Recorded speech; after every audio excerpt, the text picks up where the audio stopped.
नमस्कार, आप सभी का स्वागत है आज की क्लास में। आज हम लोग जो इलाहाबाद हाई कोर्ट का मेन एग्जाम हुआ है ग्रुप डी का, उसमें मैथ का जो पोर्शन था उसको हल करेंगे। देखिए, ये जो प्रश्न पूछे गए थे मैथ में, तो यहाँ पर दिया गया है कि 24,000 क्रय मूल्य की किसी वस्तु पर दुकानदार क्या मूल अंकित करे कि 16% छूट देने के बाद भी वह 12% लाभ अर्जित करे। तो देखिए, यहाँ हम लोग मान लीजिए कोई वस्तु है, तो उस पर जो है वो एक्स जो है अंकित करे मूल्य। एक्स मान लेते हैं, मान लीजिए उसका अंकित मूल्य एक्स है, तो इस एक्स में क्या है जो, और यहाँ पर क्रय मूल्य दिया गया है। देखिए, जो क्रय मूल्य दिया गया है वो क्या है, वो दिया गया है 24,000। ठीक है, 24,000 जो क्रय मूल्य दिया गया है उसको लिख लेते हैं हम लोग। तो क्रय मूल्य कितना है, 24,000 दिया गया है, ये 24,000 रुपये। ठीक है, अब यहाँ ये कौन सा अंकित मूल्य वो अंक लिखे उस पर, जिस पर उसको 16% छूट देने के बाद 12% लाभ उसको मिले। तो देखिए, जो लाभ यानी कि जो अंकित मूल्य मैंने एक्स माना है, इसका कितना छूट देने के बाद, यानी अगर हम 16% छूट दें तो कितना इसका बनेगा, 84% बनेगा। और वह कितना होगा, इस 24,000 जो क्रय मूल्य है 24,000, इसका कितना, यानी कि इसमें 12% लाभ मिल रहा है, तो यानी कि 112% इसको करेंगे, ये दोनों आपस में बराबर हो जाएंगे। अब हम लोग इसको हल करें तो इसमें हमारा देखिए, ये जो 100 नीचे 100 से 100 कट गया, और यहाँ 7 से 12 किससे काटे तो 12 सत्ते 84 कट जाएगा, और 12 दूनी 24 कट जाएगा। ये इतना हमारे पास बचेगा। तो x बराबर क्या आएगा, गुणा में 7 बराबर, यहाँ 2000 की गुणा 112 से करें तो 2 दूना 4, 2 एक कम 2 एक कम 2, और ये 3 जीरो पीछे, ये 7 जो है बटे में चला जाएगा। तो x बराबर क्या आएगा, 224, ये 3 जीरो लिखेंगे और बटे 7 करेंगे तो क्या आएगा, 7 तिया 21, और फिर यहाँ पर एक बचा, 7 दूनी 14, और ये 3 जीरो, यानी कि जो अंकित मूल्य है वो कितना होना चाहिए, 32,000 अंकित मूल्य होना चाहिए। तो ऑप्शन हो जाएगा हमारा नंबर 1, यानी ऑप्शन जो दिया गया है 1 पे, ये वाला ऑप्शन जो है 32,000 जो है इसका ऑप्शन सही हो जाएगा। आगे बढ़ते हैं हम लोग, अगला प्रश्न देखते हैं इसी में। तो अगला प्रश्न हमारे पास क्या दिया गया है, यहाँ देखिए, ये प्रश्न दिया गया है अगला, धातु के एक 6 सेंटीमीटर भुजा वाले एक ठोस घन को पिघलाकर 9 सेंटीमीटर लंबे और 8 सेंटीमीटर चौड़े एक ठोस घनाभ का रूप दिया गया, प्राप्त घनाभ की ऊंचाई सेंटीमीटर में है। देखिए, यहाँ पर एक धातु का जो ठोस घन था उसको पिघला दिया गया है। उसको क्या किया गया है, उसको पिघला दिया गया है, और पिघलाने के बाद जो है उसको क्या किया गया है, 9 सेंटीमीटर और 8 सेंटीमीटर लंबे एक ठोस घनाभ के रूप में बदल दिया गया है। अब उसकी जो ऊंचाई दी गई है, घनाभ की ऊंचाई पूछी गई है, लंबाई और चौड़ाई दी गई है। तो जो ठोस का आयतन होगा, तो देखिए जो घन है, यानी घन का आयतन बराबर होगा किसके, घनाभ के आयतन के, घनाभ के आयतन के का आयतन बराबर होगा। ये दोनों आयतन बराबर होंगे क्योंकि वह उसी से बनाया जा रहा है। अब देखिए, घन का आयतन क्या होता है, भुजा क्यू। ठीक है, भुजा क्यू यानी 6 सेंटीमीटर भुजा है, 6 को 3 बार हम लोग गुणा कर लेंगे। और घनाभ का आयतन क्या होता है, लंबाई गुणा चौड़ाई गुणा ऊंचाई। ठीक है, लंबाई गुणा चौड़ाई, यानी लंबाई 9 सेंटीमीटर है और चौड़ाई 8 सेंटीमीटर है, और ऊंचाई को हम लोग एच मान ले, नहीं दी गई है, यही हमको पता करना है। तो एच बराबर क्या हो जाएगा, 6 गुणे 6 गुणा 6 बटे में 9 गुणा 8 हो जाएगा। अब इसको हम लोग काट देते हैं, देखिए कितना बचता है। तो ये 3 से काटे 3, 3 दूना 6 कट जाएगा, 3 तिया 9 कट जाएगा, फिर 3 दूना 6 कट जाएगा, 2 दूना 4, 4 दूना 8, और 2 से करेंगे 2 तिया 6। तो एच बराबर कितना आ जाएगा हमारा, 3 आ जाएगा, यानी कि 3 सेंटीमीटर जो है उसकी ऊंचाई हो जाएगी। ऑप्शन नंबर 4 वाला सही हो जाएगा। आगे बढ़ते हैं हम लोग, अगला प्रश्न इसमें देखते हैं। तो अगला प्रश्न क्या दिया गया है, यहाँ दिया गया है कि विपिन ने कुल 2,50,000 की राशि 4 कंपनियों एबीसी थर्ड डी में निवेश की। उसके द्वारा निवेश को पाई चार्ट में दर्शाया गया है। ये पाई चार्ट यहाँ पर दिया गया है, इसको हम लोग ऐसे देख सकते हैं थोड़ा सा ऊपर करके। एक वर्ष पश्चात कंपनियों ए, बी, सी तथा डी ने क्रमशः 10% और 10.4%, 9% तथा 12% की दर से लाभांश दिया। विपिन को कंपनियों बी तथा सी से प्राप्त कुल लाभांश ज्ञात करें, यानी कि कंपनी बी और सी को कुल लाभांश कितना हुआ है ये हमको पता करना है। ठीक है, तो ये 4 कंपनियां हैं, इस तरीके से उनको शेयर मिलाकर के इतना शेयर बनता है। ठीक है, अब इतना शेयर बनता है तो जो लाभांश एक साल में बनेगा उसमें उनका इतना प्रतिशत मिल रहा है, इनको इतने प्रतिशत का लाभ मिल रहा है विपिन को, और ये और बी को, विपिन को कंपनियों बी तथा सी से कुल लाभ कितना प्राप्त हुआ है ये पूछा गया है। तो आइए हम लोग इसको हल करते हैं। देखिए यहाँ पर क्या दिया गया है, 4 कंपनियां हैं, ए बी सी और डी मिलाकर के 2,50,000 का निवेश करते हैं। 2,50,000 का निवेश किया उन्होंने, और पाई चार्ट में दिया गया है। तो पाई चार्ट यहाँ पर हम लोग देखते हैं, ये दिया गया है उनका शेयर इस तरीके का है। ए का 72 डिग्री यहाँ दिया है, बी का 45 डिग्री है, सी का 108 डिग्री है और डी का 135 डिग्री है। ठीक है, तो हम लोग क्या करते हैं, हम लोग निकालना किसका है, बी और सी का कुल लाभांश निकालना है। तो बी और सी का हम लोग कुल लाभांश निकालेंगे। तो उससे पहले हम लोग क्या करते हैं, इसमें इनका शेयर देखते हैं कितना है, तो उस शेयर को हम पहले निकालते हैं। तो शेयर कितना है, अब देखिए यहाँ पर ये निवेश हो गया और शेयर कितना है, वो शेयर यहाँ से निकलेगा। तो बी का शेयर क्या है, बी का शेयर है, तो बी का शेयर कितना है, तो इसमें देखिए 2,50,000 है, इसमें इसका है 45 डिग्री दिया है। तो 45 डिग्री को हम लोग इस तरीके से लिखेंगे, इस तरीके से कितना शेयर है 45/360, इसको लिख करके उसमें अब गुणा भाग करते ही देखते कितना आता है। तो यह 0 से 0 ये कट जाएगा, फिर इसको काटिए तो 9 पंजे 45 कट जाएगा, 9 चौक 36 कट जाएगा।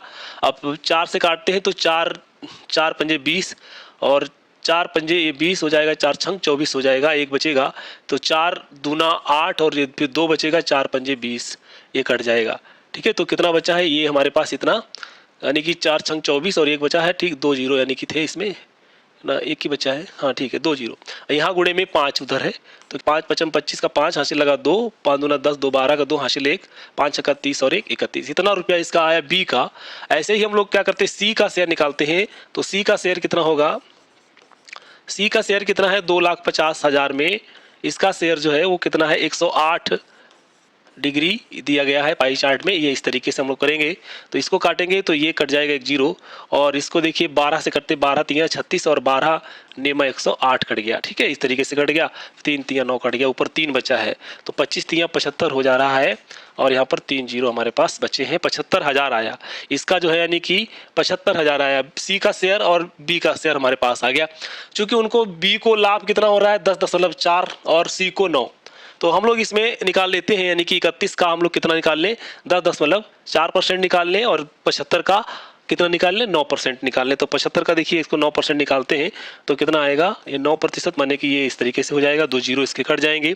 फिर आएगा हमारे पास कितना 900 और फिर 9 पंजे 45 का 5 हासिल लगा 4 और 9 सत्ते 63 और 4 63 और 4 कितना हो जाएगा 67, इतना इसका इतना हुआ। और इसमें भी हम कितना कर लें, इसका हम लोग 10.4 कर लेते हैं।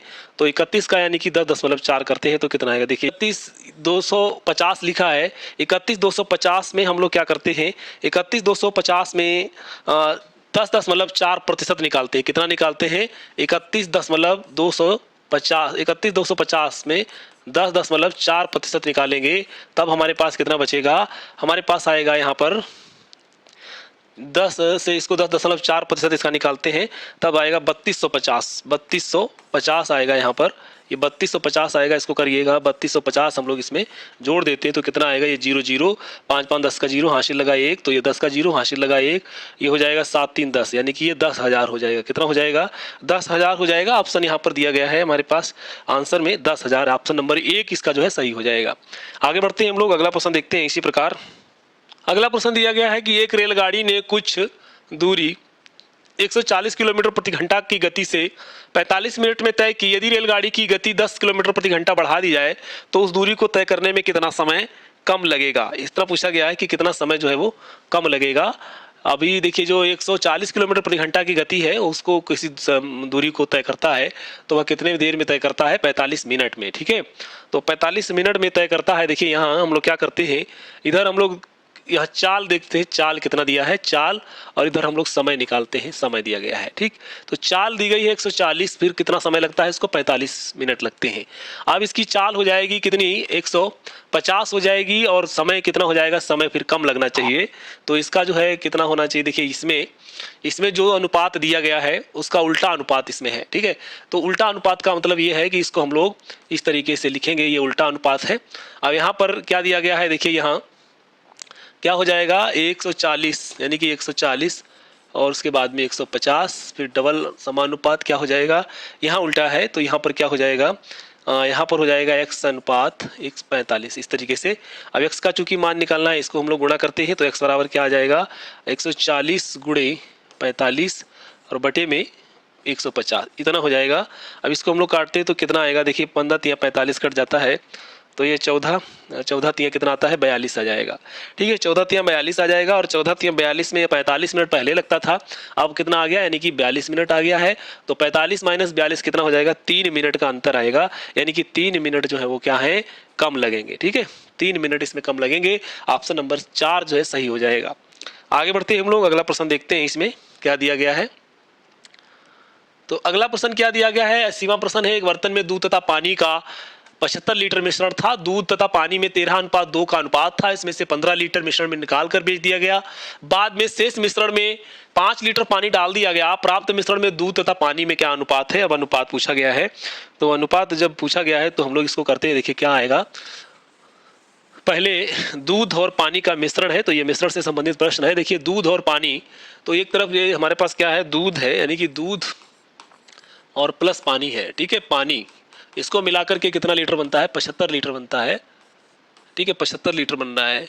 अब क्या अनुपात क्या है, तो देखिए अनुपात है 13:2 का और लीटर बन रहा है 75, यानी कि ये जो लीटर बन रहा है, यानी कि यहाँ पर कोई संख्या ले लीजिए, इनको संख्याओं को यानी कि 2x लिखते हैं इस तरीके से, इतना बन रहा है। अब हमारे पास देखिए x का मान कितना है, अगर हम x का मान निकालें तो 15x बराबर के 75 आता है और x बराबर क्या आ जाएगा 15 अपने 75। ठीक है, x का मान कितना आ गया 5 आ गया। अब इसी अनुपात को देखिए तो क्या हो जाएगा, x का मान जब इसमें रखेंगे यहाँ पर तो क्या आएगा 13 पंजे 65 और ये 13 दूनी 26 हो जाएगा। ठीक, इतना सॉरी 13 पंजे 65 और 5 दूना 10 हो जाएगा। इतना 65 10 को मिलाएंगे 75 लीटर हो जाएगा। ठीक है, अब क्या किया गया है कि 15 लीटर मिश्रण निकाल कर बेच दिया गया।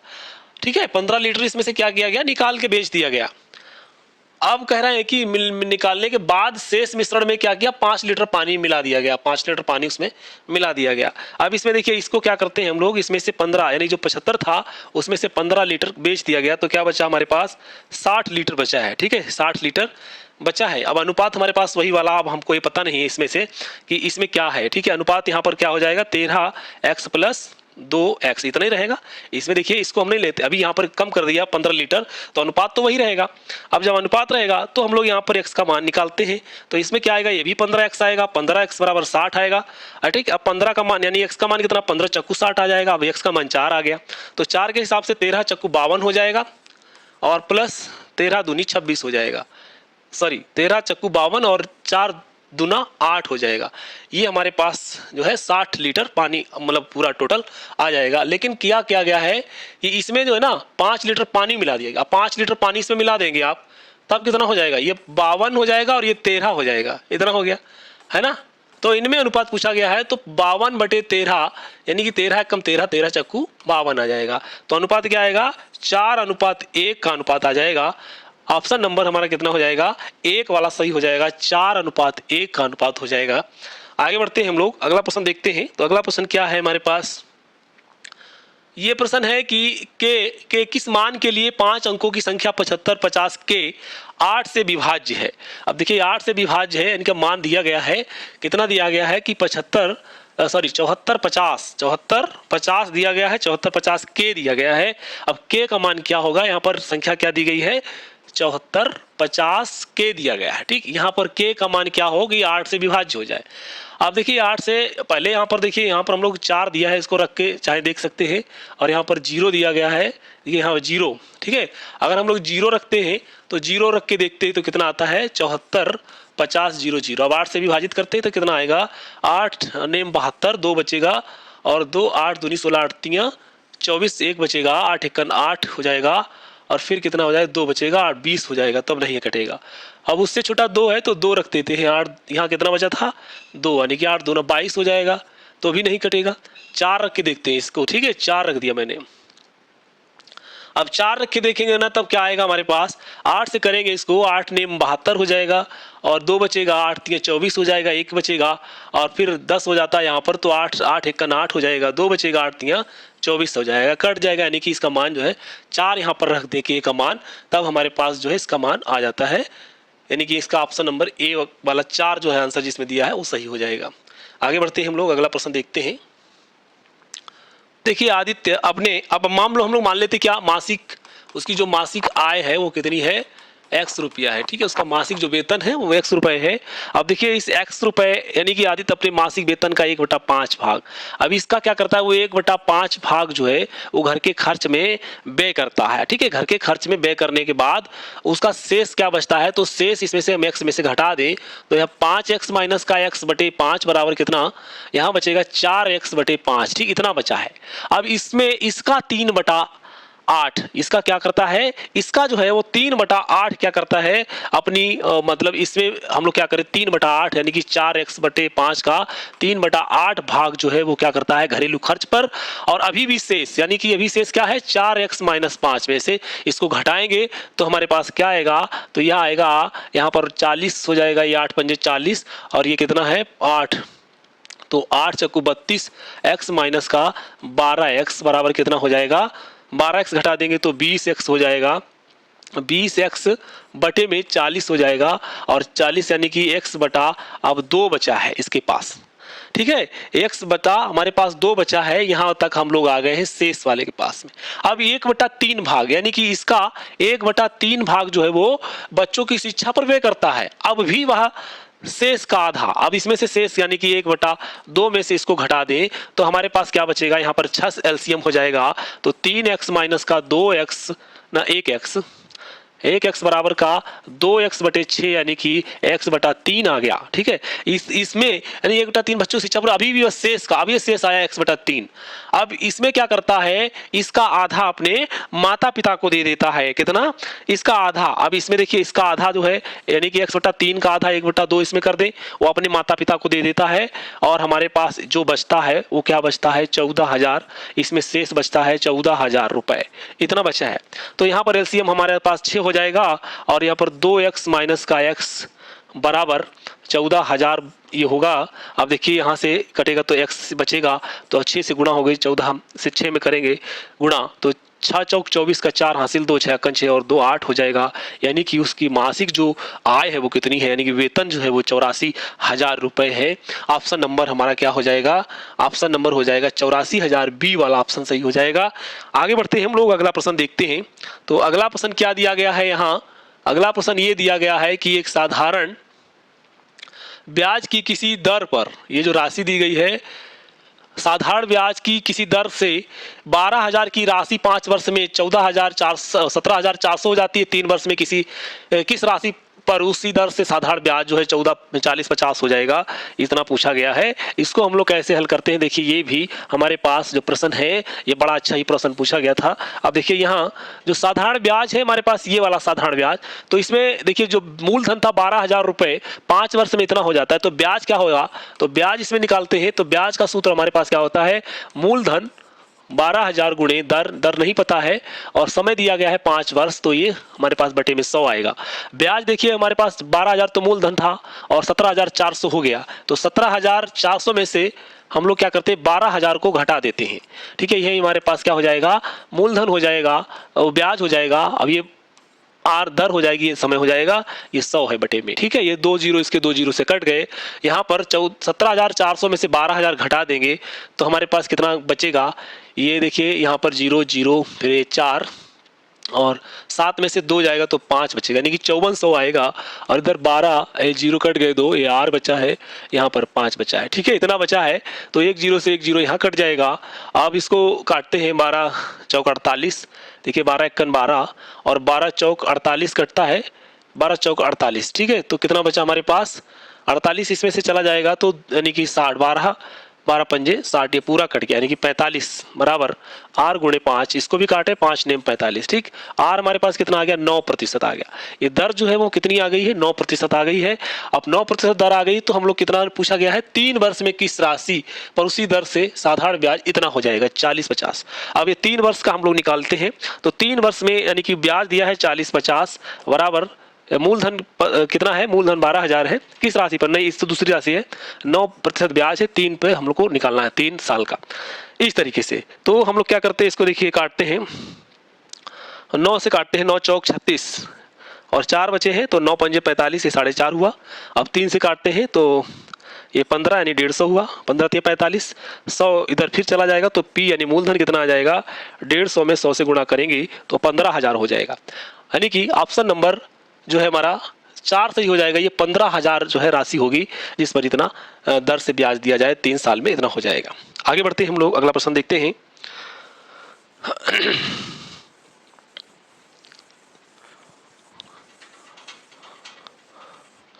अगला प्रश्न दिया गया है हमारे पास क्या, तो यहाँ पर कहा गया है कुल छात्रों का 33 सही 1/3% हॉस्टल ए में है और शेष हॉस्टल बी में है।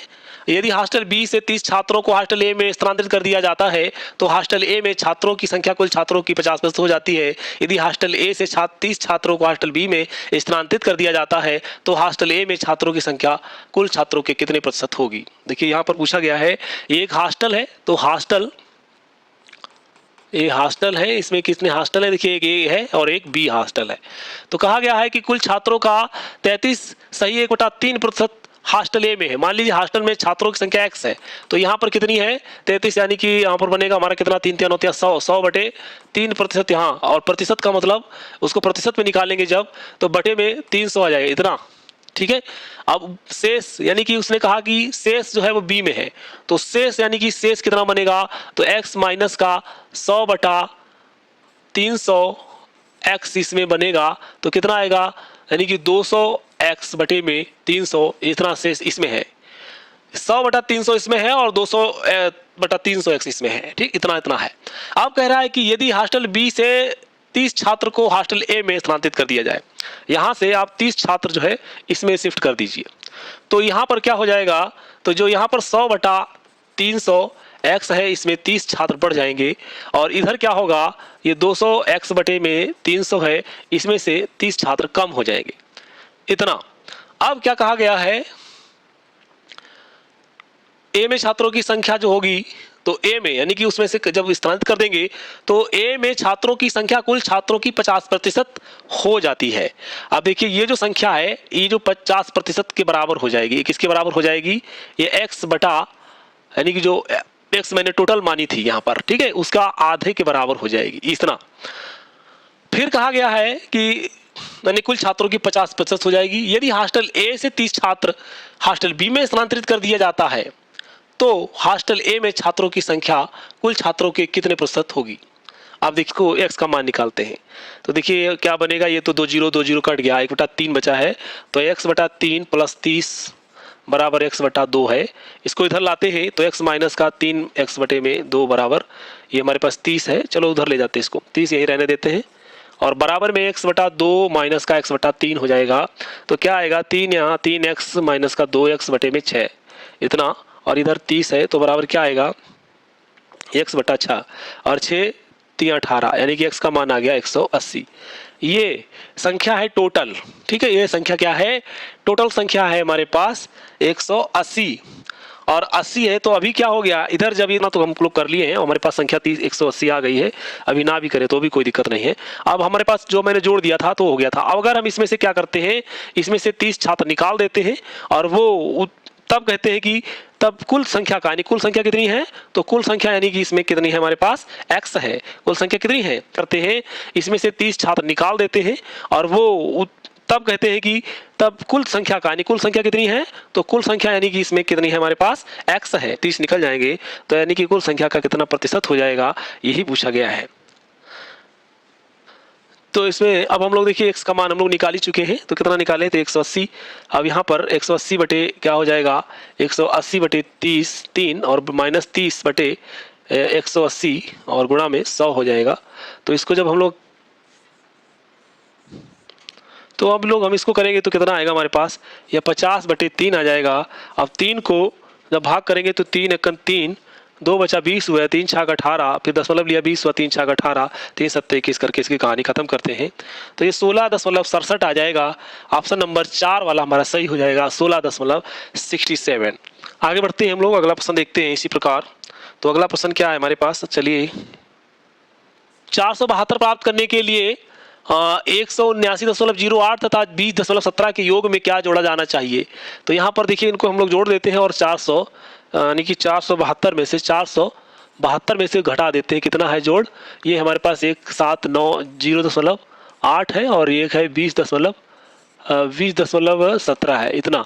तो 5 हो गया, ये 5 का एक हासिल लगा, यानी कि 15 का हासिल लगा, 2 ये 9 हो गया और ये 7 2 9 हो गया, 199.25 इसमें से घटा देते हैं 0 मानकर इसको, और तो ये 10 में से 5 जाएगा, 5 बचेगा, और फिर यहाँ पर 9 बचेगा, तो 9 में से 2 जाएगा, 7 बचेगा। यहाँ पर 11 हो जाएगा, 11 में से 9 जाएगा तो कितना, 2 बचेगा। और यहाँ पर 6 है, 16 में से 9 जाएगा, 7 बचेगा। 3 में से 2 जाएगा, 3 में से 1 जाएगा, 2 बचेगा, यानी कि ये आएगा हमारा 272.75 इसका मान हो जाएगा, चौथा ऑप्शन वाला। आगे बढ़ते हैं हम लोग, अगला प्रश्न देखते हैं। तो अगला प्रश्न क्या है, अगला प्रश्न दिया गया है, हम लोग इसको देखते हैं। यहाँ दिया गया है कि एक बी पर समकोण वाले एक त्रिभुज ABC, AC बराबर 25 सेंटीमीटर तथा BC बराबर 24 सेंटीमीटर है। B से AC पर डाले गए लंब का माप ज्ञात करें। तो देखिए यहाँ ऐसे त्रिभुज बना है एक इस तरीके से, और यहाँ से एक लंब डाल दिया गया है। ये B जो है समकोण त्रिभुज है, और A और C यानी कि ये 24 दिया गया है, ये वाला पूरा 25 दिया गया है, और ये जो लंब है इसको हम D मान लें यहाँ, तो ये D डाला गया है इस भुजा पे। अब पूछा गया है कि यानी इस लंब का मान पूछा गया, मैंने जो BD जो लंब मैंने डाला है यहाँ, ये वाला, इसका मान पूछा गया, इसका माप पूछा गया है। अब चूंकि हमारे पास क्या है कि ये जो त्रिभुज है समकोण त्रिभुज है पूरा ही, तो इसमें यहाँ पर पूरी 25 दी गई है। मैं इसको यहाँ पर क्या करूँ, अगर इसको मैं x मान लेता हूँ इतना, तो ये बार 25 माइनस का x हो जाएगा। अब दोनों तीनों, ये भी समकोण है, ये भी समकोण है, ये लंब डाला गया है। अब इस त्रिभुज में देख लेते हैं कौन से त्रिभुज में, A B C और D में, ठीक है। तो क्या हो जाएगा इस वाले में, तो इसमें हम लोग देखिए क्या हो जाएगा, हमारे पास ये कर्ण हो जाएगा। तो यानी कि जो BD है, BD का स्क्वायर बराबर क्या हो जाएगा, कर्ण, यानी 24 का स्क्वायर माइनस x का स्क्वायर। अभी x मुझे पता नहीं है, पूरे से हम लोग निकालते पहले, तो चलिए x स्क्वायर हम लोग ऐसे लिख लेते हैं इतना। अभी पूरे में देखते हैं, तो पूरे में क्या हो जाएगा, यानी कि 25 का जो स्क्वायर है वो पूरा कर्ण है ना, यहाँ पर C यानी कि 24 का स्क्वायर और माइनस प्लस का ये A और B का स्क्वायर, इतना हो जाएगा, ठीक। इसको जब निकालेंगे ना, A B का स्क्वायर बराबर क्या हो जाएगा, अंडर रूट 25 स्क्वायर माइनस का 24 स्क्वायर हो जाएगा। तो ये कितना आएगा, ये हमारे पास आएगा कि इसको 25 को यानी कि एक बार जोड़ दे 25, और इसको इस तरीके से लिख सकते हैं 25 प्लस 24, और 25 में से 24 जाएगा, गुणा में बने के लिख देते हैं, तो ये हो जाएगा 9 और 4 49, ठीक है। तो बराबर 7 आ जाएगा। ये वाली भुजा कितनी आ जाएगी, 7 आ जाएगी, ठीक है।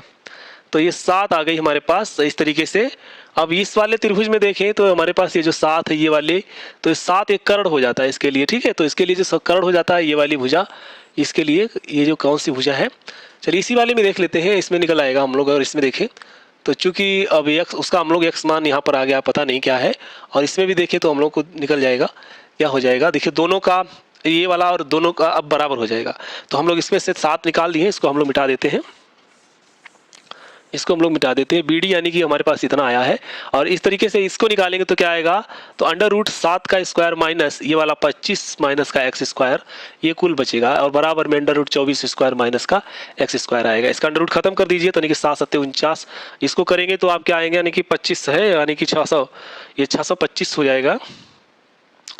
इसका मान निकालेंगे तो हमारे पास ये 625 हो जाएगा, और माइनस का x स्क्वायर हो जाएगा, प्लस का 25 दूना 50 x हो जाएगा, ठीक है। बराबर में ये हमारे पास इसका भी हट जाएगा, तो ये यानी कि 576, इसका मान 576 माइनस x स्क्वायर हो जाएगा, ठीक है। इस तरीके से हो जाएगा।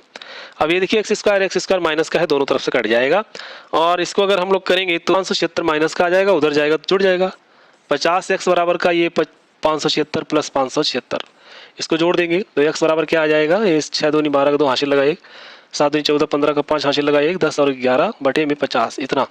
इसको जब हम लोग करेंगे ना तो एक कम से कम आता है हमारे पास कितना, इसको करिए देखिए 5 से करता है तो 5 से 5 दूना 10 और 5 तियाँ 15 समथिंग, 5 चक्कू 20, ऐसे करके कुछ आएगा, इतना मान आएगा। अब इसको हम लोग क्या करते हैं, देखिए यहाँ अब हमको x का मान यानी कि मिल गया, तो x का मान कितना है 23 दशमलव कुछ है, तो 23 दशमलव यानी कि कुछ है, तो 23 दशमलव कुछ होने में ये 23.04 मान लेते हैं, C है। अब इसको फिर इस त्रिभुज में निकालते हैं, तो इस त्रिभुज से निकालने में क्या मिलेगा हमारे पास, देखिए यहाँ इसको हटा देते हैं। अब हमारे पास ये जो निकलेगा BD, तो BD बराबर क्या आ जाएगा, अंडर रूट यानी कि कर्ण 24 स्क्वायर माइनस का 23.04 का स्क्वायर करेंगे, तो इसको जब करेंगे तो लगभग में हमारे पास जो है 6.72 सेंटीमीटर इसका मान आ जाएगा। इस तरीके से ये वाला दिया गया है 1 वाला। आगे बढ़ते हैं हम लोग, अगला प्रश्न देखते हैं। तो अगला प्रश्न क्या है हमारे पास, यहाँ दिया गया है कि एक पिता की वर्तमान आयु अपने एकमात्र पुत्र की आयु की 4 गुनी है। 10 वर्ष पश्चात पिता की आयु अपने पुत्र की आयु की 3 गुनी हो जाएगी। अब से 4 वर्ष पश्चात पुत्र की आयु क्या होगी, ये पूछा गया है। चलिए इसको हम लोग हल करते हैं। यहाँ पर क्या दिया गया है कि यानी पिता की आयु पुत्र की आयु की 4 गुनी है, तो 4x पिता की हो गई, ठीक है, ये पिता की हो गई, और पुत्र की कितनी हो जाएगी, तो पुत्र की आयु हो जाएगी x, ठीक। अब कहा गया है कि 10 वर्ष पश्चात, यानी कि इसमें 10 10 जोड़ दीजिए, 10 में 10 इसमें जोड़ दीजिए, इतना हो जाता है। और वो कितनी गुनी हो जाती है, पिता की आयु तब अपने पुत्र की आयु की 3 गुनी हो जाती है, माने कि 4x + 10 बराबर क्या हो जाएगा, 3 गुनी, माने कि x + 10 हो जाएगा इतना। तो क्या आएगा, 4x + 10 बराबर में 3x + 30, इतना हो जाएगा। x का मान हम लोग निकालें तो x यहाँ 4 में से x में से एक 3x जाएगा तो 1x बचेगा, और 10 को उधर ले जाते हैं तो 30 में से 10 जाएगा, यानी कि 20 बचेगा। इतनी आ गई पुत्र की आयु, ठीक है। अब पूछा गया है कि अब से 4 वर्ष पश्चात, फिर 4 वर्ष, यानी कि अभी कितनी आई है पिता की आयु, देखिए, यानी कि पिता की आयु जो अभी आई है वो कितनी आई है, तो कितनी, 20 चक्कू, यहाँ पर 20 चक्कू 80, और 20 चक्कू 80 आई है। फिर कितनी आई, पुत्र की कितनी आई है, तो पुत्र की आई है 20 वर्ष, ठीक। 4 गुनी थी, मतलब ये अपने पिता की आयु 4 गुनी, ठीक, ये मैंने माना था ये वाला। अब यहाँ पर पूरा 4 वर्ष, तो 4 4 इसमें जोड़ दीजिए, तो ये 84 साल के हो जाएंगे, और ये 24 वर्ष के हो जाएंगे। तो पुत्र की आयु पूछिए चूंकि, तो 24 वर्ष हो गई। आगे बढ़ते हैं हम लोग, अगला प्रश्न देखते हैं। इसी में यहाँ कहा गया है कि दो संख्याओं के एलसीएम उनके एचसीएफ का 10 गुना है। यदि उसके एलसीएम तथा एचसीएफ में अंतर 135 है और उनमें से एक संख्या 30 है, तो दूसरी संख्या क्या होगी, इसको निकालना है। तो आइए हम लोग निकालते हैं इसको भी। दो संख्याएं कोई है, मान लीजिए मैंने एक संख्या दी गई है, उसमें 30 संख्या है, दूसरी ए मान लेते हैं, और बटे में एचसीएफ होता है बराबर क्या होता है, एलसीएम, तो एलसीएम, ठीक, एलसीएम होता है। लेकिन यहाँ पर कहा गया है एलसीएम जो है उनके एचसीएफ का 10 गुना है। एचसीएफ का हम लोग तो फिर इसी तरीके से लिख लेते हैं, क्या लिखते हैं, अब एलसीएम जो है वो 10 गुना एचसीएफ लिख लेते हैं, इस तरीके से लिख ले, बात तो वही है ना। अब देखिए यहाँ फिर कहा गया है कि उनका अंतर, यानी कि जो एलसीएम और एचसीएफ है उनका अंतर कितना है, तो एचसीएफ यानी 10 एचसीएफ हो जाएगा, और माइनस का 1 एचसीएफ बराबर में 135 का अंतर आएगा, तो ये 9 एचसीएफ बराबर 135, ठीक, इतना। तो एचसीएफ बराबर कितना हो जाएगा, तो 135 बटे में 9, तो 9 से भाग कर दीजिए, 9 1 का 9, 9 पंजे 45, यानी 15 आ गया एचसीएफ, 15 आ गया एचसीएफ हमारा।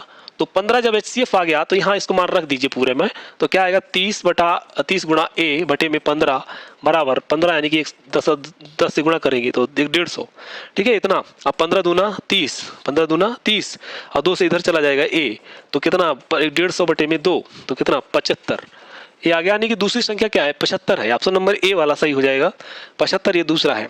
आगे बढ़ते हैं हम लोग, अगला प्रश्न देखते हैं। इसी प्रकार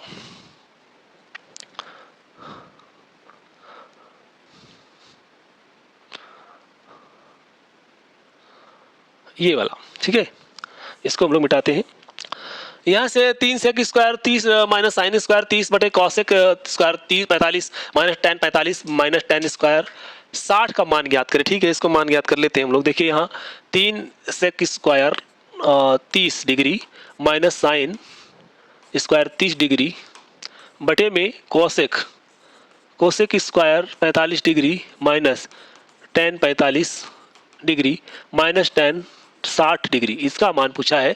तो देखिए 3 गुणा, और ये सेक का मान कितना होता है, तो 2/√3 लिख देते हैं, और इसका वर्ग करते हैं, माइनस साइन है, साइन का 1/2 होता है 30 का, और ये हो जाए 10, और कोसेक का √2 का स्क्वायर माइनस से 45 का 1 होता है, और 60 का √3 होता है इसका स्क्वायर, ठीक है, ये 10 स्क्वायर है यहाँ, इतना। अब इसको हल करते हैं तो क्या आएगा, देखिए 3 गुणा 2 दूना 4, और 3 अंडर हट जाएगा, और 1/4 हो जाएगा ये, और ये 2 माइनस का 1, और ये 3, ठीक, इतना। अब इसमें हल करिए तो क्या आएगा, हमारे पास 3 से 3 कट गया, तो अब इसका मान जो है वो 3/4 हो जाएगा, ऑप्शन नंबर 1 में दिया गया है। इस तरीके से इसको हम लोग हल कर लेंगे। आगे बढ़ते हैं हम लोग, अगला प्रश्न देखते हैं। अगला प्रश्न क्या दिया गया है हमारे पास, तो अगला प्रश्न यहाँ दिया गया है, ए बी तथा सी ने क्रमशः 40,000 48,000 50,000 का निवेश कर साझेदारी शुरू की। 4 महीने बाद ए ने 5,000 का और निवेश किया। 2 और महीने बाद बी ने 8,000 निकाल दिए। 1 वर्ष के अंत में हुए कुल लाभ दिया गया है। कितना दिया गया है? ये दिया गया 25,956 में बी का लाभांश ज्ञात करना है हमको। चलिए इसको हम लोग हल करते हैं। बहुत ही बड़ा सवाल है, हालांकि देखने में अच्छा सवाल पूछा गया लाभांश से। इसमें दिया गया है, देखिए ये एक ए है और बी है और सी है, 3 है। तीनों ने क्या किया, 40,000 इसने दिया है इसमें अपना निवेश, और इसने दिया है, बी ने 48,000 दिया है और सी ने दिया है 50,000। ठीक है, इतना दिया है। अब कहता है कि ये जो साल भर का पूरे है, तो इसमें कहा गया है कि 4 महीने बाद बी ए ने 5,000 और निवेश किया है। तो यहाँ पर देखिए 4 महीने तक का तो उसका 40,000 ही रहा। तो कितना बनेगा, 4 चक्कू 16, यानी कि ये हमारे पास हो जाएगा 1,60,000। इतना तो रहा। उसके बाद में फिर क्या किया, तब उसने 5,000 और जोड़ा 4 महीने बाद। तो 5,000 माने कि कितना हो जाएगा, 40 में 5 जोड़ेंगे 45,000 हो जाएगा। अब 45,000 कितने दिन चला, उस 8 साल में 8 महीने और, तो यानी कि 0 0 0 8 पंजे 40 का 0 4 8 चक्कू 32 और 4 कितना हो जाएगा, 36 हो जाएगा। यानी 3,60,000 रुपया इसका, यानी टोटल कितना हो गया, तो ये टोटल यानी कि 1,60,000 ये था, 3,60,000 ये हो गया। तो यानी कि 5,20,000 रुपया इसका जो है हो गया। ठीक है, 5,20,000 रुपये इसके हो गए। अब देखिए इसका इतना टोटल हो गया। अब इसमें देखिए क्या किया गया कि 2 और महीने बाद बी ने 8,000 निकाल लिए। तो 2 और महीने के बाद मतलब 4 महीने के बाद 6 महीने तक तो यही रहा। तो 6 महीने तक यानी कि कितना रहा है, 6 0 0 0 6 48 का 8 हासिल लगा 4 और 6 चौक 24 और 4 28, इतना। फिर 6 महीने बाद अब कितना, वो 8,000 निकाल लिया तो 40,000 बचेगा। अब कितना, यानी कि 6 महीना ये भी यही रहेगा। तो ये 40,000 का 24 यानी कि 2,40,000 टोटल कितना हो गया, इनको दोनों को जोड़ दिया तो ये 2,80,000 था। 2,88,000, 2,88,000 और 2,40,000 यहाँ है। तो कितना हो गया, ये 2 2 5,28,000 ये हो गया। 5,28,000 हो गया। तो ये 88 और 40 में 28 1,28,000 हो जाएगा और 4 ये, तो ठीक है, इतना हो गया। और इसको 5 यदि तो पूरा 12 महीने का भी उतना ही है, कुछ नहीं किया है। वही दे करके ये 12 पंजे 60 यानी कि इस 60 कितना हो जाएगा, ये 50,000 था तो 50,000 12 पंजे 60 और 4 0 ये, तो ये हमारे पास कितना हो जाएगा, यहाँ 6 लाख। ये 6 लाख हो गया। अब 6 लाख में यहाँ जोड़ते हैं, देखिए 6 लाख यहाँ आएगा टोटल में, इतना 6 लाख इसका हो गया। अब इसमें टोटल कितना होता है, देखिए लाभांश कितना है इसका, तो लाभांश है हमारे पास, ये कहाँ दिया गया, ये 25,950। इसमें बी का पूछा गया है तो बी इसका हम लोग एलसीएम निकालते हैं। तो देखिए इसका 3 0 से इसका 3 0 इसका 3 0 काट दिया। ठीक है, तो ये हमारे पास एलसीएम आ गया है, 520 है, 528 है और 600 है। अब इनको हम लोग जोड़ देते हैं तो कितना आएगा, नहीं कि 25,956 ये जो है दिया गया लाभांश, इसमें हम लोग बी का भाग निकालते हैं तो 528 बटे, और इन सबको जोड़ते हैं कितना आएगा, देखिए 528 यानी कि ये 1648 हो जाएगा। ये 1648 हो जाएगा।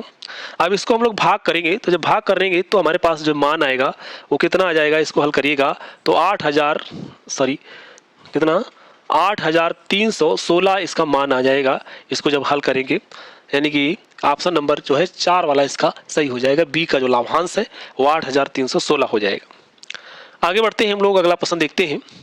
तो अगला प्रश्न क्या दिया गया है, ये दिया गया है अंडर रूट में सारा दिया गया है संख्याएं, इसको हल करना है। तो हम लोग कैसे इसको हल करेंगे, देखिए यहाँ दिया गया है अंडर रूट 2, फिर है ब्रैकेट में अंडर रूट 125 का ये 3 है, घनमूल है, प्लस में फिर है 3 गुणा 3 फिर घनमूल 512 है, फिर इसका ब्रैकेट बंद है, फिर प्लस का 4 का स्क्वायर माइनस का 1 है, इतना है।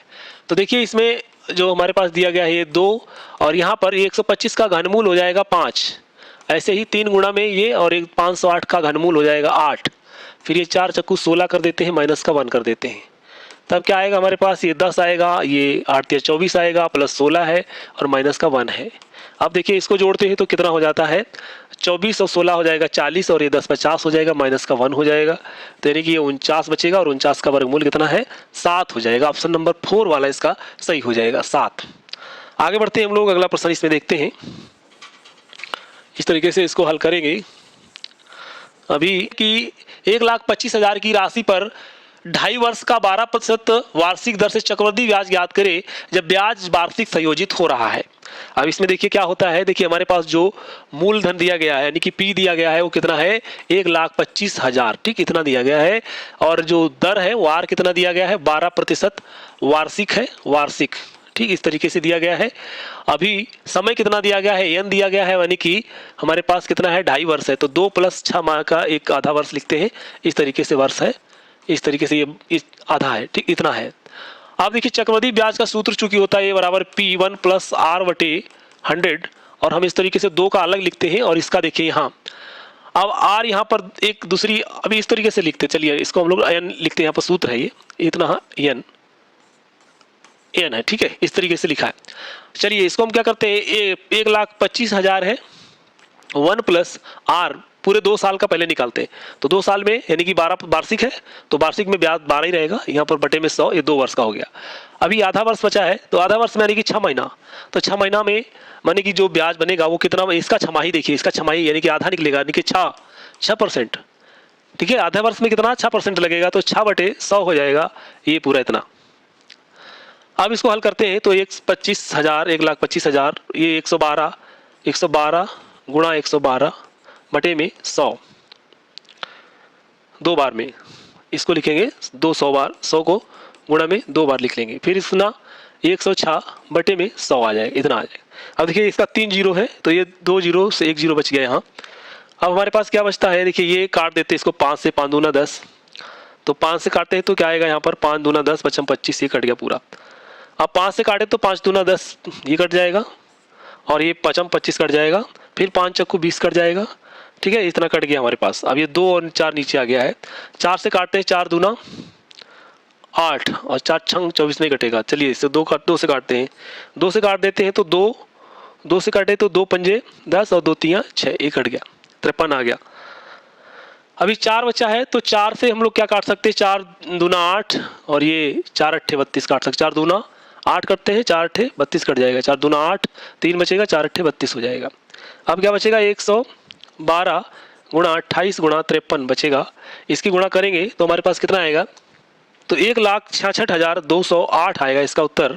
और इसमें से हम क्या करें 1,25,000 को घटा देते हैं, तो 1,25,000 इसमें से घटाएंगे तब कितना बचेगा, क्योंकि इसमें ब्याज निकल के आएगा तो 8 यानी कि 8 में से 0 जाएगा 8 बचेगा और 0 0 है, फिर 0 ये 8 बचा है और फिर 2 में से 0 जाएगा ये भी 2 बचेगा, 6 में से 5 जाएगा 1 बचेगा और 6 में से 2 जाएगा तो 4 बचेगा और 1 में से 1 जाएगा तो कितना एक ही कुछ नहीं बचेगा, यानी कि 41,208 जो है इसका ब्याज हो जाएगा, ठीक है। तो 41,208 उसका आंसर आया, तो ऑप्शन नंबर 3 में दिया गया है 41,208, ये इसका आंसर हो जाएगा। आगे बढ़ते हैं हम लोग, अगला प्रश्न देखते हैं। प्रश्न है तो 93 प्रश्न में देखिए क्या दिया गया है। 93 प्रश्न में दिया गया है यदि ये आंकड़ों 69, 74, 62, 2x - 5 और 57, 62 फिर 57 तथा 53 एकमात्र बहुलक जो है 57 है, तो √x - 6 का मान क्या है। अब देखिए यहाँ बहुलक, तो बहुलक यहाँ देखिए एक तो 62 जो है यहाँ पर आया है, यहाँ एक बार ये है, ये 62 कितनी बार आया है 2 बार आया है, फिर 62 है और फिर 62 है, फिर 57 2 बार आया है। अब इनमें से 2 बार आए तो बहुलक इसमें से कौन होगा। फिर बहुलक कहा गया है कि एकमात्र 57 है, तो यानी कि जो यहाँ पर 2x - 5 दिया है इसकी जगह पर भी 57 ही होगा, तभी वह बहुलक बनेगा, वरना 62 और 57 इसमें बराबर दिख रहे हैं। तो जब कह दिया गया है कि एकमात्र बहुलक जो है वो 57 है 62 नहीं है, तो 57 एक और होगा, वो कहाँ पर होगा, वो 2x - 5 का मान ही 57 होगा। इससे हम लोग क्या करते हैं x का मान निकालते हैं। 2x बराबर क्या हो जाएगा 57 + 5 यानी कि ये 62 हो जाएगा और x का मान यानी कि 31 आ जाएगा। अब अंडर रूट चूंकि x - 6 का मान पूछा गया है तो अंडर रूट 31 - 6 यानी कि अंडर रूट 25 हो जाएगा और 25 का मान कितना हो जाएगा 5 हो जाएगा, तो इसका मान आएगा 5। ऑप्शन नंबर 4 में दिया गया है 5 इसका आंसर हो जाएगा। आगे बढ़ते हैं हम लोग, अगला प्रश्न देखते हैं। अगला प्रश्न क्या दिया गया है, तो अगला प्रश्न दिया गया है, यहाँ दिया गया है A तथा B मिलकर किसी कार्य को 12 दिन में कर सकते हैं, जबकि B तथा C मिलकर उसी कार्य को 9 दिन में कर सकते हैं। यदि A तथा C मिलकर उस काम को 18 दिन में कर लेते हैं तो C अकेले उस काम को कितने दिन में कर लेगा। तो देखिए ए और बी मिलकर के कार्य कर लेते हैं, उनका एक दिन का कार्य कितना हो जाएगा, 1/12 हो जाएगा। ठीक है, और बी और सी मिलकर के उस कार्य को करते हैं तो एक दिन में उनके द्वारा किया गया कार्य 1/9 हो जाएगा। फिर ए और सी मिलकर के कार्य करते हैं तो उनका 1/18 हो जाएगा एक दिन का कार्य। अब पूछा गया सी अकेले, यानी कि सी अकेले कितना कार्य कर लेगा एक दिन में। तो अब हम लोग इसको जोड़ देते हैं तो क्या बचेगा हमारे पास, सबको जोड़ेंगे तो ए प्लस, देखिए ये 2 बार है, बी 2 बार है, सी 2 बार है, तो यानी कि इसको 20 कॉमन ले लेते हैं हम लोग, तो यहाँ बचेगा 1/12 प्लस 1/9 और प्लस 1/18 इतना। अब देखिए यहाँ 2 यानी कि ए प्लस बी प्लस सी बराबर, इसको हम लोग कहते हैं एलसीएम लेते हैं, कितना आएगा तो 36 एलसीएम हो जाएगा 36, और ये 12 3 36, 9 चौक 36 और 18 दूनी 36, तो ये आएगा हमारे पास 9/36, तो 9 1 9 9 चौक 36, ये बचेगा 1/4, और 2 इधर से जाएगा तो 2 इसमें गुणा में, यानी कि 1/8 हो जाएगा। 1/8 हो गया इसका। अब चूंकि ये बी प्लस सी का काम, सी का बी प्लस ए का काम, सी का मुझे निकालना है, तो क्या हो जाएगा 1/8 माइनस, अब ए बी का कितना काम है 1/12, इसमें से 1/12 हम लोग घटा देते हैं तो क्या आएगा 24 एलसीएम हो जाएगा। तो क्या आएगा 8 3 24 और 12 दूनी 24, तो 1/24 आ गया, यानी कि सी का जो कार्य है वो कितना है 24 दिन में वो पूरा करेगा। आगे बढ़ते हम लोग अगला प्रश्न देखते हैं। तो अगला प्रश्न क्या है हमारे पास, ये दिया गया है कि 3 संख्याएं 3:2:4 के अनुपात में हैं, उनके घनों का योग इतना दिया है, इनमें से सबसे बड़ी संख्या क्या ज्ञात कीजिए। ठीक है, इसमें 3:2:4, ठीक है, तो संख्याएं हो जाएंगी 3x इसका घन कर देते हैं, फिर 2x इसका घन कर देते हैं, 4x इसका घन कर देते हैं, और बराबर में घनों का योग दिया गया है 33 4 41 25 इतना। अब कितना हो जाएगा 3 3 9 3 27, यानी कि 27x घात 3 8x की घात 3 4 चक्कू 16 चक्कू 64, ये कितना 64x की घात 3 बराबर 33 41 25 इतना। ये टोटल जोड़ेंगे तो कितना 99x की घात 3 आ गया, 33 41 25 ये, तो x की घात 3 बराबर क्या आएगा 33 41 25 बटे में 99, भाग करेंगे तो 33 75 बचेगा। अब इसका हम लोग क्या करेंगे, ये x की घात 3 आया है, यानी कि इसका हम लोग x यानी कि घनमूल निकालेंगे, तो इसका घनमूल क्या हो जाएगा, ये घनमूल निकालेंगे तो निकलेगा इसका 15, तो 15 यानी कि सबसे बड़ी पूछी गई है, तो ये 4x यानी कि सबसे बड़ी संख्या 4x है, तो 4 × 15 15 चक्कू 60 हो जाएगा। ऑप्शन नंबर हमारा कौन सा हो जाएगा 4 वाला, 60 ये संख्या हो जाएगी। आगे बढ़ते हैं हम लोग अगला प्रश्न देखते हैं।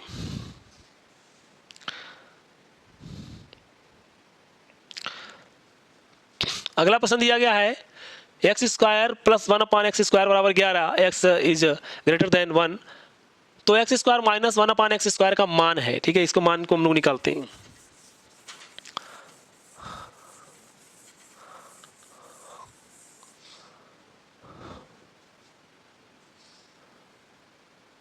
अब देखिए मान पूछा गया तो क्या होता है, देखिए x² दिया गया है, x² 1 + x² बराबर कितना दिया है 11 दिया है। मान पूछा गया है x² - 1/x² का कितना होगा। तो देखिए जब भी हम लोग क्या करते हैं a + b दिया रहा होता है और a - b अगर मालूम करना होता है तो √a + b का होल स्क्वायर - 4ab का मान निकालते हैं इस तरीके से। तो इसी तरीके से ये भी है, इसमें क्या करते हैं x² - 1/x² बराबर √x² + 1/x² का होल स्क्वायर - 4x² × 1/x² इतना। तो ये कितना हो जाएगा, ये तो 11 है इसका मान, तो 11 का स्क्वायर माइनस ये कट जाएगा तो 4 बचेगा, तो 11 का कितना होता है 121 होता है, माइनस का 4 कर देंगे तो 117 बचेगा, √117 का मान निकालिए। तो 117 को हम लोग काटते हैं 3 से, 3 3 9 3 3 9 और 3 9 27, फिर आएगा 3 1 3 3 3 9 13, ये आएगा √3 × 3 × 13, तो क्या बचेगा 3 बाहर आएगा, √13 रह जाएगा। तो इसका मान जो है 3 √13 है। ऑप्शन नंबर 4 में दिया गया है 3 √13 इसका मान हो जाएगा। आगे बढ़ते हैं हम लोग अगला प्रश्न देखते हैं इसी प्रकार।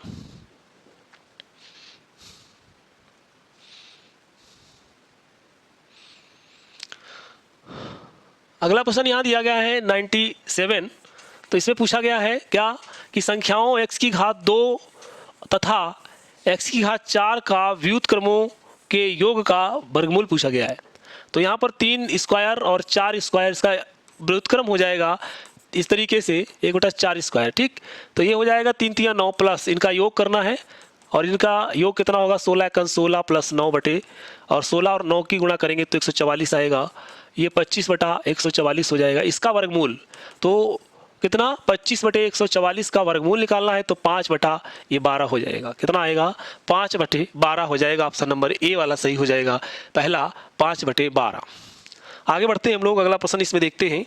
तो अगला प्रश्न क्या दिया गया है, 98 प्रश्न है। इसमें दिया गया आकृति से x का मान ज्ञात करें। तो देखिए आकृति इस तरीके से दी गई है। यहाँ पर थोड़ा ये वर्क हो गया है, रफ कार्य हो गया इसमें तो दिख नहीं रहा है। आकृति इस तरीके से दी गई है, इस तरीके से यहाँ पर x दिया गया है और ये दिया गया है 112 डिग्री और ये वाला मान दिया गया है 114 डिग्री। इस तरीके से 140 दिया है, 140 इतना। तो यहाँ पूछा गया x का मान कितना होगा, इस x का मान निकालना है। देखिए ये त्रिभुज के लिए ये बहिष्कोण है और बहिष्कोण जो होता है वह इस कोण को छोड़कर शेष दो, इसके साथ में जो कोण है उसका कोण छोड़ करके बाकी शेष दो जो कोण होते हैं उनका योग होता है। अब ये वाला कोण कितना हो जाएगा, क्योंकि एक लाइन जो होती है वो 180 का कोण बनाती है और 112 इधर दिया गया है तो इधर कितना हो जाएगा 68 हो जाएगा। देखिए x और 68 को जोड़ेंगे, x और 68 को जोड़ेंगे तो कितना आएगा, ये आना चाहिए 140 डिग्री। ठीक है, तो x डिग्री का मान निकालना है तो 140 माइनस 68 डिग्री घटा देंगे इसमें से तो क्या आएगा, यहाँ पर 2 बचेगा और इस 14 13 में से 6 जाएगा 7 बचेगा, यानी कि ये 72 डिग्री हो जाएगा। ऑप्शन नंबर हमारा हो जाएगा कौन सा, ये 4 वाला। आगे बढ़ते हैं हम लोग, अगला प्रश्न देखते हैं। इस अगला प्रश्न क्या है, तो अगला प्रश्न दिया गया है यहाँ पर 99 है। 3/5 x square by z 2/25 x y square z square 11/75 x y z का एलसीएम ज्ञात करें। देखिए एलसीएम ज्ञात करना है। ये संख्याएं जो हैं वो भिन्न में दी गई हैं, तो संख्याएं भिन्न में हैं, इनका एलसीएम कैसे निकालते हैं। देखिए यहाँ 3/5 और x स्क्वायर वाई जेड दिया है, अगली है 2/25 x y square z square, फिर दिया गया है 11/75 एक्स वाई जेड, इतना दिया गया। एलसीएम होता है तो क्या करते हैं, बटे में जो संख्याएं हैं तो उनका ऊपर वाली जो संख्या है उनका एलसीएम और नीचे वाली का एचसीएफ, इस तरीके से। ठीक है, बटे में जो है ऊपर अंश वाली जितनी संख्याएं हैं उनका एलसीएम निकालेंगे और जो नीचे दी गई हैं उनका हम लोग एचसीएफ निकालेंगे हर वाली संख्याओं का, तब हमारे पास निकल के आएगा। अब देखिए 3, 2 और 11 इनका एलसीएम जो होगा वो 66 हो जाएगा और इसमें 5, 25 और 75 का एचसीएफ जो है वो 5 है। इसी तरीके से एक्स स्क्वायर वाई जेड, देखिए सबसे बड़ी घात यहाँ है एक्स स्क्वायर, तो यहाँ पर मतलब उससे छोटी 2 है, ये केवल एक्स स्क्वायर यहाँ है। ठीक है, तो एक्स स्क्वायर हो गई।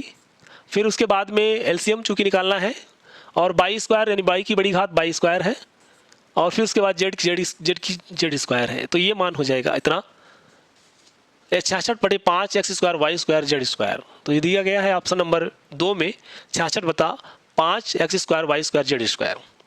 आगे बढ़ते हैं हम लोग, अगला और इसका अंतिम प्रश्न है।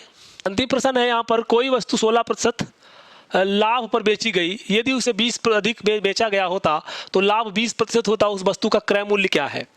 तो चलिए देखिए लाभ प्रतिशत, यानी लाभ प्रतिशत क्या होता है, लाभ प्रतिशत का सूत्र होता है बराबर, यानी कि लाभ या हम लिखते हैं विक्रय मूल्य माइनस क्रय मूल्य और फिर बटे में क्रय मूल्य